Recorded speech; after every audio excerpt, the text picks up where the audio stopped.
जय हिंद, वंदे मातरम। आप सभी का स्वागत है सक्सेस वर्ल्ड एमसीक्यू चैनल पर। तो फ्रेंड्स, आज से बिहार पुलिस की नई भर्ती के लिए लुसेंट बुक से प्रैक्टिस सेट को स्टार्ट कर रहे हैं, क्योंकि लुसेंट बुक से बिहार पुलिस के एग्ज़ाम में बहुत सारे प्रश्न, लगभग 45 से 50 प्रश्न पूछे जाते हैं। इसलिए ये क्लास आप लोगों के लिए इम्पॉर्टेंट है। इस क्लास को आप लोग डेली अटेंड करें और जो भी स्टूडेंट नए आए हैं उनको बता दें, ये क्लास आपको डेली रात 9 बजे लाइव चैट के साथ मिलेगा। तो फटाफट से आप सभी लाइव में जुड़ जाइए। तो चलिए इसी के साथ आज के सेशन को स्टार्ट करते हैं। तो फ्रेंड्स, आज के सेशन का पहला प्रश्न है, भारतीय संविधान का कौन सा अनुच्छेद अस्पृश्यता का उन्मूलन करता है? आप लोगों को आंसर करने के लिए लाइव चैट का ऑप्शन दिया गया है। अगर किसी भी प्रश्न का आंसर पता है तो आप लोग लाइव चैट में अपना अपना आंसर देने का प्रयास जरूर करेंगे। तो देखिए, भारतीय संविधान का कौन सा आर्टिकल है जो अस्पृश्यता का उन्मूलन करता है? तो ये है आर्टिकल 17। डी ऑप्शन जो भी बच्चे दिए हैं बिल्कुल सही जवाब है। एक प्रश्न और पूछा जाता है कि संविधान संशोधन की जो प्रक्रिया है, ये संविधान के किस भाग में इसका वर्णन किया गया है? तो भाग 20 में। और किस अनुच्छेद में वर्णन मिलता है? तो अनुच्छेद 368 में इसका वर्णन मिलता है। नेक्स्ट क्वेश्चन, पन्ना राष्ट्रीय पार्क किस राज्य में अवस्थित है? चलिए आंसर बताएंगे। पन्ना राष्ट्रीय पार्क किस राज्य में अवस्थित है? तो ये मध्य प्रदेश में अवस्थित है। बी ऑप्शन बिल्कुल सही जवाब है। मध्य प्रदेश को टाइगर स्टेट के नाम से भी जाना जाता है, याद रखना है। तीसरा प्रश्न है, विश्व फार्मासिस्ट दिवस कब मनाया जाता है? चलिए आंसर करते जाएंगे। और देखिए, बिहार पुलिस कांस्टेबल एग्जाम के लिए मैथ क्लास को भी स्टार्ट कर दिया गया है। मैथ क्लास आपको रात 8 बजे लाइव चैट के साथ मिलते हैं। आज आपका मैथ क्लास हो चुका है। अगर नहीं देखा है तो लिंक आपको डिस्क्रिप्शन बॉक्स में मिल जाएगा, जरूर जाके देखिए। तो विश्व फार्मासिस्ट दिवस कब मनाया जाता है? ये प्रत्येक वर्ष 25 सितंबर को मनाया जाता है। नेक्स्ट क्वेश्चन, संविधान संशोधन का संबंध संविधान के किस भाग से है? चलिए आंसर बताएंगे। तो देखिए, अभी हमने इस प्रश्न को बताया कि संविधान संशोधन की जो प्रक्रिया है ये संविधान के किस भाग से संबंधित है? तो भाग 20 से। और किस अनुच्छेद से? तो अनुच्छेद 368 से संबंधित है। आप लोग कमेंट करके बताएंगे कि ये जो संविधान संशोधन की प्रक्रिया है इसे किस देश के संविधान से लिया गया है? जिम्बाब्वे का प्राचीन नाम क्या है? फटाफट से आंसर बताएंगे। जिम्बाब्वे का प्राचीन नाम क्या है? तो देखिए, इसका प्राचीन नाम है दक्षिण रोडेशिया। बी ऑप्शन बिल्कुल सही जवाब है। माधव राष्ट्रीय पार्क किस राज्य में अवस्थित है? देखिए, प्रत्येक स्टूडेंट को लाइव चैट में अपना अपना आंसर करना है, क्योंकि आंसर करने से आपको प्रश्न ज़्यादा दिन तक याद रहते हैं, इसलिए सभी को आंसर देना है। तो माधव राष्ट्रीय पार्क किस राज्य में अवस्थित है? इसका सही जवाब है मध्य प्रदेश में अवस्थित है। ध्यान रखना है, पूछा जाता है कि मानस राष्ट्रीय पार्क किस राज्य में है? तो मानस राष्ट्रीय उद्यान जो है ये असम में स्थित है। काजीरंगा राष्ट्रीय उद्यान भी असम में है। देखिए, आपके एग्जाम में नेशनल पार्क से एक प्रश्न 100% पूछे जाते हैं, इसलिए जितने भी नेशनल पार्क है आपको सभी को अच्छे से कवर कर लेना है। भारतीय संविधान का कौन सा अनुच्छेद भारत की विदेश नीति से संबंधित है? चलिए आंसर बताएंगे। तो कौन सा आर्टिकल है जो भारत की विदेश नीति से संबंधित है? ये है अनुच्छेद 51। जामा मस्जिद का निर्माण किसने करवाया था?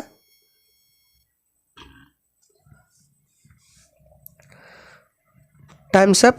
तो देखिए, जामा मस्जिद का निर्माण जो है ये शाहजहां ने करवाया था। फर्स्ट ऑप्शन जो भी बच्चे दिए हैं बिल्कुल सही जवाब है। अकबर को ध्यान रखना है, इन्होंने 1582 ईस्वी में दीन ए इलाही धर्म की स्थापना की थी। और सिकंदर को भी याद रखना है, इन्होंने आगरा शहर की स्थापना 1504 ईस्वी में की थी। ध्यान रखना है, आपसे पूछेगा कि आगरा शहर की स्थापना किसने किया था? तो सिकंदर लोदी ने। कब? तो 1504 में।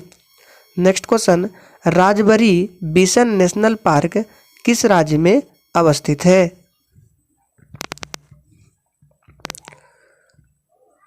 Times up. तो देखिए राजबरी नेशनल पार्क जो है ये त्रिपुरा राज्य में अवस्थित है। डी ऑप्शन बिल्कुल सही जवाब है।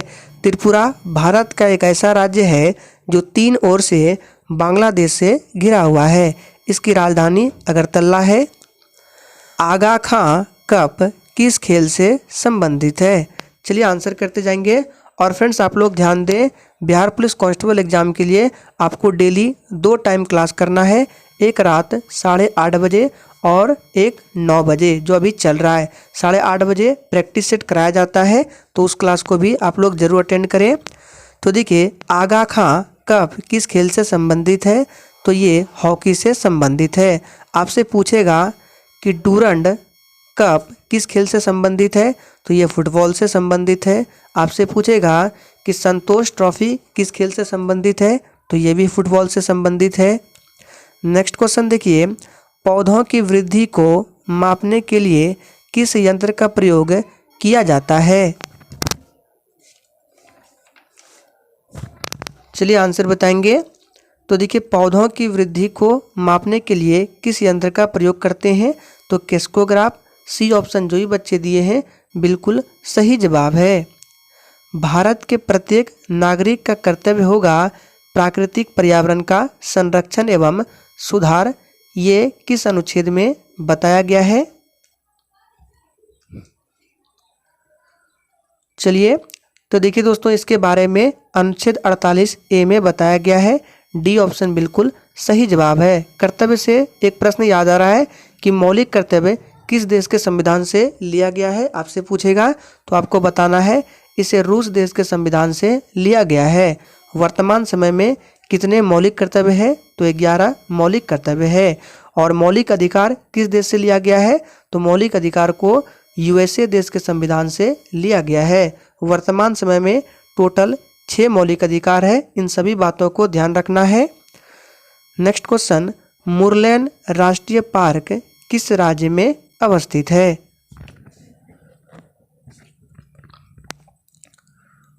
Times up. तो देखिए मुरलेन राष्ट्रीय पार्क जो है ये मिजोरम में अवस्थित है। डी ऑप्शन बिल्कुल सही जवाब है। नेक्स्ट क्वेश्चन देखिए, किस सुल्तान ने सर्वप्रथम राजत्व सिद्धांत का प्रतिपादन किया था? फटाफट से आप सभी आंसर करते जाएंगे। और देखिए अगर आप लोगों को सेशन थोड़ा भी पसंद आता है तो सभी लोग सेशन को लाइक करें और सेशन को शेयर करें ताकि आपको एग्जाम तक ऐसे ही डेली वीडियो मिलते रहे। तो किस सुल्तान ने सर्वप्रथम राजत्व सिद्धांत का प्रतिपादन किया था? तो ये बलबन ने किया था। सिंधु घाटी सभ्यता की लिपि को सर्वप्रथम किसने पढ़ा था? सभी ऑप्शंस को सही से पढ़िए। तो देखिए इस प्रश्न का सही जवाब जो ये बच्चे डी को दिए हैं बिल्कुल सही जवाब है। सिंधु घाटी सभ्यता की लिपि को अभी तक नहीं पढ़ी जा सकी है। सिंधिया गोल्ड कप किस खेल से संबंधित है?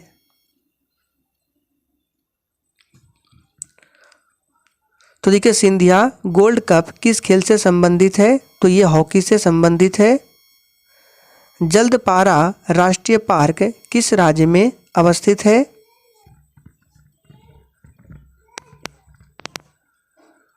तो 17 का राइट आंसर जो ये बच्चे डी को दिए हैं बिल्कुल सही जवाब है। ये पश्चिम बंगाल में स्थित है। पश्चिम बंगाल की राजधानी कोलकाता है, याद रखना है। और कोलकाता जो है ये हुगली नदी के किनारे बसा हुआ है। यूरेनियम की खान कहाँ पर स्थित है?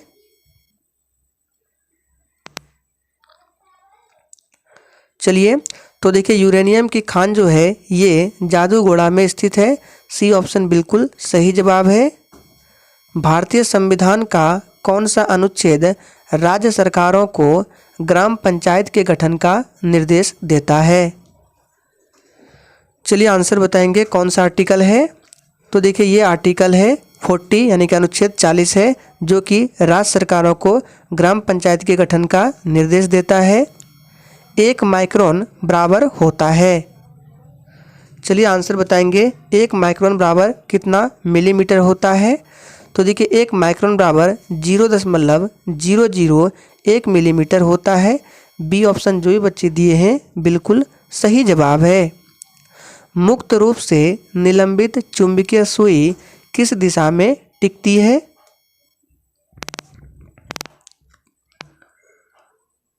Times up. तो देखिए मुक्त रूप से निलंबित चुंबकीय सुई जो है ये उत्तर दक्षिण दिशा में टिकती है। सी ऑप्शन सही जवाब है। द्रव का आपेक्षिक घनत्व किससे मापा जाता है? चलिए आंसर बताएंगे। तो देखिए द्रव का आपेक्षिक घनत्व जो है ये हाइड्रोमीटर से मापा जाता है। बी ऑप्शन बिल्कुल सही जवाब है। वायुमंडलीय दाब को किससे मापते हैं? तो बैरोमीटर से मापते हैं। नेक्स्ट क्वेश्चन, लैक्टोमीटर से किसकी शुद्धता मापी जाती है?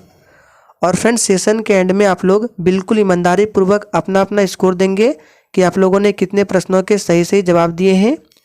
तो लैक्टोमीटर से किसकी शुद्धता मापी जाती है? तो इससे दूध की शुद्धता मापी जाती है। रक्त का पीएच मान कितना होता है? तो 7.4 होता है और ये क्षारीय प्रकृति का होता है। देखिए जिस भी विलयन का पीएच मान अगर 7 से कम होगा तो वो विलयन अम्लीय होगा, 7 के बराबर होगा तो उदासीन होगा, 7 से अधिक होगा तो क्षारीय होगा। संविधान के किस अनुच्छेद में वित्तीय आपातकाल घोषित करने का प्रावधान है? चलिए आंसर बताएंगे। तो ये किस आर्टिकल में है? तो देखिए आपको 3 आर्टिकल को ध्यान रखना है। एक याद रखना है आर्टिकल 352 जो कि ये राष्ट्रीय आपातकाल से संबंधित है। उसके बाद इसमें 4 ऐड कर दीजिए तो आपका हो जाएगा 356 जो कि राष्ट्रपति शासन से संबंधित है। फिर इसमें 4 ऐड कर दीजिए तो ये हो जाएगा 360 जो कि वित्तीय आपातकाल से संबंधित है। तो इसका सही जवाब हो जाएगा अनुच्छेद 360 वित्तीय आपातकाल। नेक्स्ट क्वेश्चन, कोणार्क मंदिर का निर्माण किसने करवाया था? चलिए आंसर बताएंगे। और देखिए आपको जितने भी क्वेश्चंस के साथ एक्स्ट्रा फैक्ट बताते हैं अगर आप लोगों को नहीं पता है तो उसको नोट डाउन कर लीजिए, एग्जाम के लिए इम्पोर्टेंट है। तो कोणार्क मंदिर का निर्माण किसने करवाया था? ये करवाया था नरसिंह देव प्रथम ने। कोणार्क का मंदिर कहाँ है? तो ये उड़ीसा में है। नेक्स्ट क्वेश्चन, विश्व जल दिवस किस तिथि को मनाया जाता है?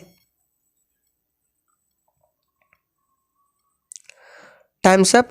तो देखिए विश्व जल दिवस जो है ये 22 मार्च को मनाया जाता है। 22 अप्रैल को विश्व पृथ्वी दिवस मनाते हैं। विश्व ओजोन दिवस पूछे तो 16 सितंबर को मनाते हैं। नेक्स्ट क्वेश्चन, ग्रीनविच देशांतर रेखा किस देश के बीच से गुजरती है? चलिए तो देखिए ग्रीनविच देशांतर रेखा जो है ये इंग्लैंड देश के बीच से गुजरती है। डी ऑप्शन बिल्कुल सही जवाब है। सैन्य इंजीनियरिंग सेवा दिवस कब मनाया जाता है? फटाफट से आंसर करेंगे और जिसने अभी तक लाइक नहीं किया है सभी लोग सेशन को लाइक करें।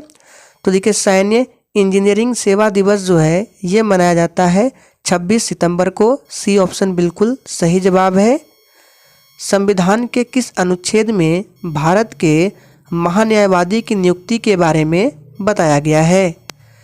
चलिए आंसर करेंगे। महान्यायवादी यानी कि जिसको अटॉर्नी जनरल भी बोला जाता है, इसकी नियुक्ति के बारे में अनुच्छेद 76 में बताया गया है। और भारत के महान्यायवादी की नियुक्ति जो है ये भारत के राष्ट्रपति के द्वारा किया जाता है। टाइटैनिक फिल्म में मुख्य अभिनेत्री कौन थी? चलिए आंसर बताएंगे। तो देखिए टाइटैनिक फिल्म में जो मुख्य अभिनेत्री थी ये कौन थी? तो ये केट विंसलेट थी। सी ऑप्शन बिल्कुल सही जवाब है। भारत के किन 2 नेता का जन्म दिवस 2 अक्टूबर को मनाया जाता है? चलिए तो देखिए दोस्तों महात्मा गांधी और लाल बहादुर शास्त्री का जन्म दिवस 2 अक्टूबर है। बी ऑप्शन बिल्कुल सही जवाब है। गोपाल कृष्ण गोखले जो है ये महात्मा गांधी के राजनीतिक गुरु थे, याद रखना है। सरदार वल्लभ भाई पटेल को लौह पुरुष के नाम से जाना जाता है। स्वामीनाथन समिति का संबंध किससे है? तो देखिए स्वामीनाथन समिति का संबंध जो है ये जनसंख्या नीति से है। नेक्स्ट क्वेश्चन, पहला यूआईडी कार्ड किस राज्य में जारी किया गया? चलिए, तो देखिए पहला यूआईडी कार्ड जो है ये महाराष्ट्र राज्य में जारी किया गया। रोजगार गारंटी योजना को सर्वप्रथम कहाँ प्रारंभ किया गया? देखिए ये प्रश्न आप लोगों के लिए थोड़ा सा इम्पोर्टेंट है, इसको खासकर ध्यान रखें। तो देखिए रोजगार गारंटी योजना को सर्वप्रथम महाराष्ट्र में प्रारंभ किया गया। डी ऑप्शन सही जवाब है। अशोक के किस शिलालेख में कलिंग युद्ध का वर्णन मिलता है? चलिए आंसर बताएंगे, बिल्कुल टॉप लेवल के प्रश्न है। तो ये किस शिलालेख में मिलता है? तो 13वां शिलालेख में, जो कि अशोक का यह सबसे लंबा शिलालेख है। इसमें कलिंग युद्ध का वर्णन मिलता है। तो फ्रेंड्स आज के सेशन में हम लोगों ने लुसेंट जीके जीएस से 35 मोस्ट इम्पॉर्टेंट प्रश्नों को कवर किया। इसी के साथ आज का प्रैक्टिस सेट यहीं पर समाप्त होता है।